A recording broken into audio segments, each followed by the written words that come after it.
ready, sound ready, 3, 2, 1, action. Halo, aku Aurelia Putri Al-Zahra dengan NIM 22106112224. Pada kesempatan kali ini, akan menemani kalian dalam menganalisis apa itu pembajakan data telepon seluler dan SIM swap fraud. Kalian tahu nggak sih apa itu SIM swap fraud? SIM swap fraud adalah salah satu bentuk kejahatan cyber di mana pelaku berusaha mengambil alih nomor telepon korban dengan cara menipu pihak penyedia layanan seluler. Tujuannya adalah agar pelaku bisa mendapatkan akses penuh terhadap data dan akun digital korban, seperti akun perbankan, e-commerce, atau media sosial. Prosesnya terjadi ketika pelaku menghubungi provider dan mengaku sebagai pemilik asli yang ingin mengganti kartu SIM karena hilang. Begitu permintaan itu disetujui, provider menerbitkan kartu SIM baru dengan nomor yang sama, tetapi dikirim ke pelaku, bukan ke korban.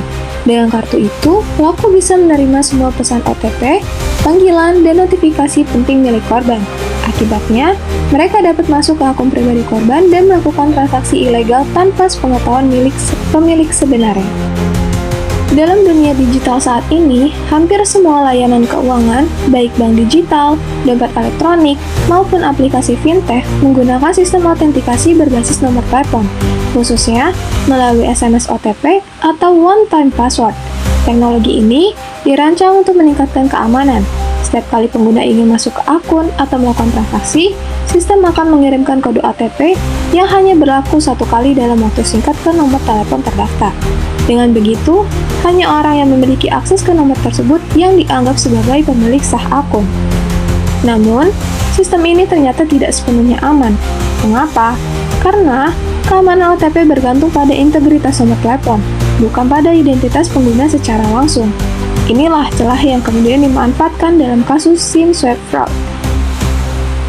Kasus ini memperlihatkan bahwa celah kecil dalam sistem autentikasi berbasis SMS bisa menyebabkan kerugian besar bagi pengguna. Karena itu, semakin banyak pakar keamanan yang menyarankan penggunaan sistem multi-factor authentication, seperti verifikasi biometrik atau aplikasi autentikator, yang tidak tergantung pada jaringan telekomunikasi. Dari sisi hukum, kasus SIM swap fraud tidak hanya berkaitan dengan aspek teknis, tetapi juga dengan tanggung jawab hukum dan prinsip kehati-hatian dalam penyelenggaraan layanan digital. Pertama, dalam hukum cyber dikenal asas kehati-hatian atau due diligence. Artinya, setiap penyedia layanan, baik itu provider telekomunikasi maupun penyelenggara bank digital, memiliki kewajiban untuk memastikan bahwa sistem mereka aman dan tidak mudah disalahgunakan.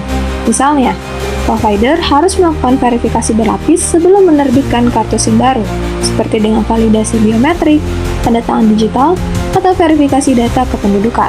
Sementara itu, bank digital dan perusahaan fintech wajib menerapkan sistem autentikasi yang lebih kuat, tidak hanya bergantung pada SMS OTP, tetapi juga dengan multi-factor authentication, seperti biometric ID atau app-based OTP. Kedua pihak dituntut untuk proaktif mencegah potensi kejahatan cyber, bukan hanya bereaksi setelah kerugian terjadi. Selanjutnya, terkait tanggung jawab hukum.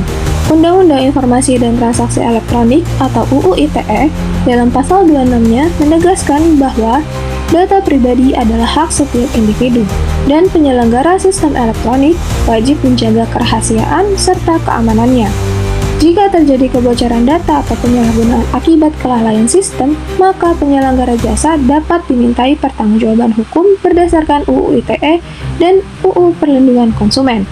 Dalam kasus SIM swap, tanggung jawab dapat dibebankan kepada dua pihak, yaitu penyedia telekomunikasi apabila lalai dalam proses verifikasi pergantian SIM dan penyelenggara bank digital atau fintech jika tidak memberikan sistem keamanan yang memadai bagi pengguna. Dalam beberapa kondisi, keduanya dapat dimintai tanggung jawab bersama atau joint liability apabila kelalaian keduanya berkontribusi terhadap terjadinya kerugian konsumen. Dari hasil analisis tadi, dapat disimpulkan bahwa kejahatan SIM swap fraud terjadi bukan hanya karena kelicikan pelaku, tetapi juga karena kelemahan sistem keamanan digital dan rendahnya kesadaran pengguna. Oleh karena itu, beberapa langkah perbaikan perlu dilakukan bersama oleh semua pihak.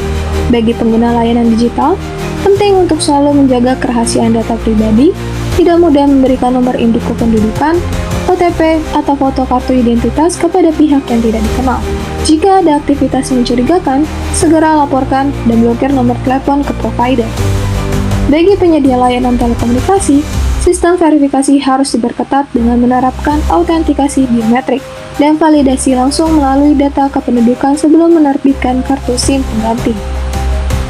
Sementara bagi bank digital dan perusahaan fintech, perlu dikembangkan sistem keamanan berbasis multi-factor authentication, misalnya dengan aplikasi autentikator atau verifikasi wajah yang tidak bergantung pada jaringan SMS. Dan yang terakhir, pemerintah dan regulator perlu memperkuat regulasi terkait keamanan data pribadi serta menetapkan sanksi administratif dan pidana yang tegas bagi penyelenggara sistem elektronik yang lalai menjaga keamanan pengguna.